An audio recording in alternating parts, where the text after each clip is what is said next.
এখানে যা আছে সব আমার ঠোঁট বেঁকা লাইনের কবুতর, বুঝছেন? এবার জাস্ট টান দিব। আমি কিন্তু এই যে ঠোঁটের এই যে নর্মাল যে অংশটা আছে না, যে অংশটা উচ্ছিষ্ট, এই অংশটা কাটবো। হ্যাঁ হ্যাঁ, তো যে কারণে আসলে এই কবুতরের একটা কিছুই আমি রাখতে পারলাম না, এটা আমার একটা আফসোস। এত একটা ভালো কবুতর, তো এটা কেমন জানি উঠতেছিল। আসসালামু আলাইকুম দর্শকবৃন্দ, কি অবস্থা সবার, কেমন আছেন আপনারা? আপনাদের সবাইকে আমাদের নতুন একটা ভিডিওতে স্বাগতম। তো দর্শকবৃন্দ, আজকে আমি আমার ঠোঁট বেঁকা লাইনের কবুতর আপনাদেরকে দেখাবো, ঠিক আছে? এই যে দেখেন, এখানে যা আছে সব আমার ঠোঁট বেঁকা লাইনের কবুতর, বুঝছেন? প্রত্যেকটা কবুতরেরই কম বেশি ঠোঁট বেঁকা। এই যে দেখেন ঠোঁটটা বেঁকা, দেখছেন? এই যে দেখেন ঠোঁট বেঁকা, এই যে দেখেন ঠোঁট বেঁকা, দেখছেন? সামনে ঠোঁট বেঁকা, তারপরে এই যে আরো একটা দেখেন ঠোঁট বেঁকা, এই যে দেখেন আরো একটা ঠোঁট বেঁকা। হ্যাঁ, এই যে ঠোঁট বেঁকা। তো এখন দর্শকবৃন্দ, একটা মজার কথা বলি আপনাদের সাথে। আসলে আমি এটা মজা করছি যে আমার ঠোঁট বেঁকা লাইনের কবুতর। আসলে আমার বাসার বেশ কিছু কবুতরের ঠোঁট বেঁকা।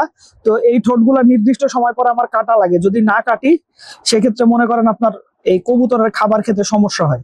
কারণ হচ্ছে যেই সব কবুতরের ছোটবেলায় পক্স হয়, ওই সব কবুতরের ঠোঁটগুলো এমন বেঁকা হয়। হ্যাঁ, তো এখন একটা একটা করে সবগুলা ঠোঁট কাটতে হবে আমার। ওকে, তো দর্শকবৃন্দ, এখন আমি আমার যে কবুতরগুলো ঠোঁট বড়, এই সবগুলা কবুতরের ঠোঁট কাটবো।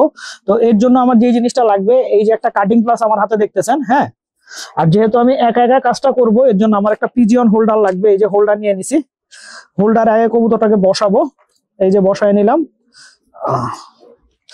পিজিয়ন হোল্ডারটা খুব ইম্পর্টেন্ট একটা জিনিস, এটা বাসায় থাকলে আপনার কবুতরের যে কোনো জিনিস একা একা করাটা খুব সহজ হয়ে যায়। এই যে যেমন আমি হোল্ডারে বসায় নিছি, বসায় নিয়ে জাস্ট ঠোঁটটা বের করব, ঠিক আছে? দিয়ে একা একাই করে ফেলবো। হ্যাঁ, আমার কারো হেল্প নেওয়া লাগবে না।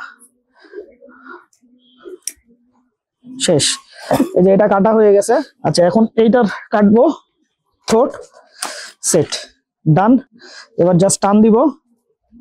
আমি কিন্তু এই যে ঠোঁটের এই যে নর্মাল যে অংশটা আছে না, যে অংশটা উচ্ছিষ্ট, এই অংশটা কাটবো। হ্যাঁ,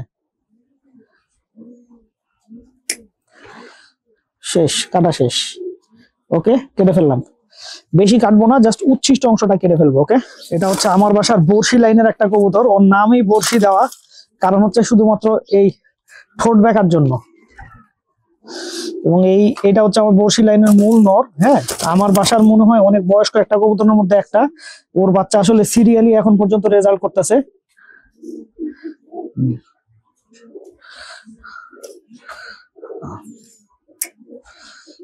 শেষ, মাথা কেটে দিছি আলহামদুলিল্লাহ। আর এই কবুতরটার আরেকটা জিনিস দেখলাম, কত সুন্দর বসে আছে, দেখছেন? এই কবুতরটার আরেকটা জিনিস খেয়াল করলাম, যে এই কবুতরটার মুখের মধ্যে এই যে দেখেন ধান আটকে আছে, দেখছেন? এই যে কর্নারের মধ্যে ধান আটকে গেছে, খেয়াল করছেন? এটা পরিষ্কার করে দিতে হবে, নাহলে এটা থেকে ক্যাঙ্কার হয়ে যাবে। এই যে দেখছেন, ছোট একটা পোলাওয়ের চালের ধান মনে হয় ছিল, কোনোভাবে খাবারের মধ্যে আসছে, এইটা মনে করেন যায়া ওর এই চাপায় আটকায় গেছিল। এটা কয়দিন ধরে যে আটকায় ছিল কে জানে, পরিষ্কার করে দিলাম।